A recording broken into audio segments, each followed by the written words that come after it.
Hello there, I'm Dave and this is the Canon RF 600mm f11 IS. Okay, so let's dive into this lens. As the name suggests, this is a fixed focal length at 600mm. It is also a fixed aperture at f11. It has image stabilization up to 5 stops when coupled with the R6, the R5 or the R3, and with a closest focusing distance of 4.5 meters, which is pretty good for this focal length. You could even use it in your back garden. It's perfect for travel as it is compact and packs down, and it has manual focus and a control ring, as well as a focus limiter, autofocus and manual focus switch, and the stabilizer on and off switch. In terms of features, that's pretty much everything covered, so let's go and take some shots.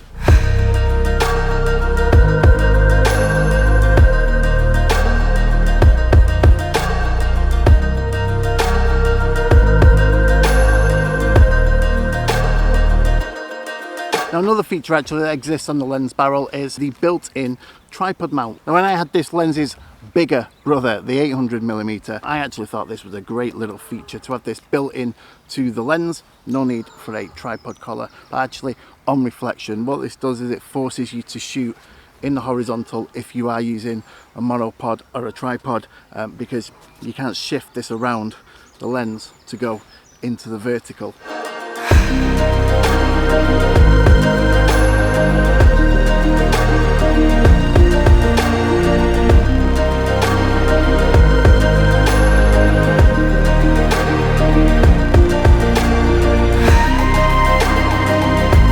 Now, all of the images that I've shown you today are direct from the Canon RF 600mm. I'm shooting in RAW and JPEG, and the images that I put on the screen will just be completely JPEG, so you can see exactly what is coming out of the camera when using this. I may use a bit of zoom in and zoom out to get us closer to the subject, but for the main part, it's just going to be JPEG exactly as it came out of the camera, using the fine detail picture profile.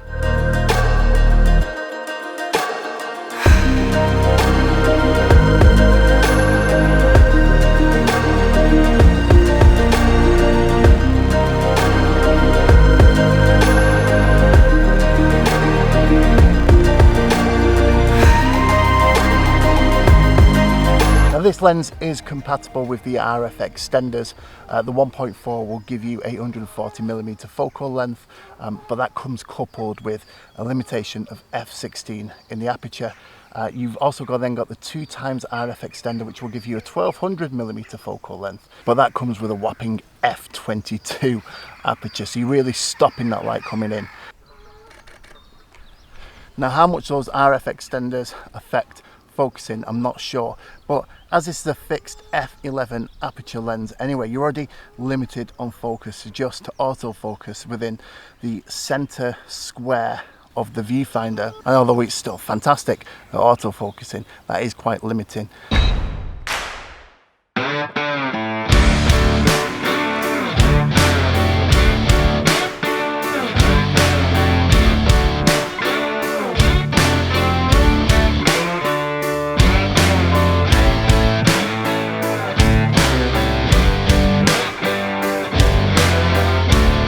Because this is a fixed f11 aperture, it actually comes with a bladeless design, which means that your bokeh, when you do get some nice bokeh in the background, which is very possible at 600mm at f11, then that bokeh should render nice and round, because there's no aperture blade for the light to come in. It just comes in nice and round through the lens.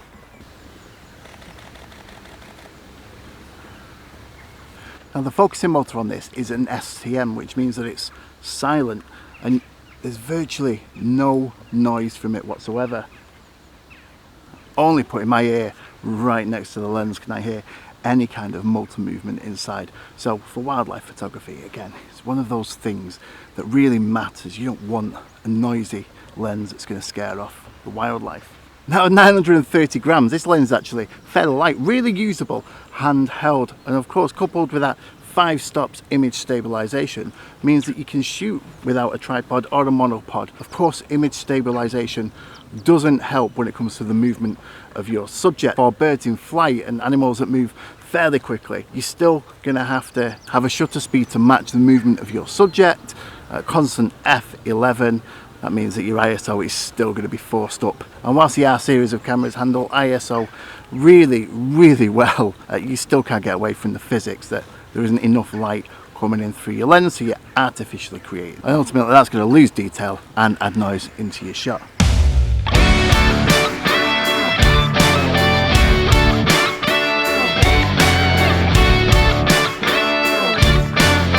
As was the case with the RF 800mm as well, I found focusing with this to be really good when the light is nice and good, but going to some undergrowth, going to some shade, and it does slow down a little bit. That eye detection isn't as quick to latch on and tends to go for the lightest part in the image. It does a really good job once it's latched on with focus. It's just like I say, when it's a bit lower light, it takes a little bit of time to get the right focus, and you may need to use that back screen movement of your focus points to latch on to your subject's eye.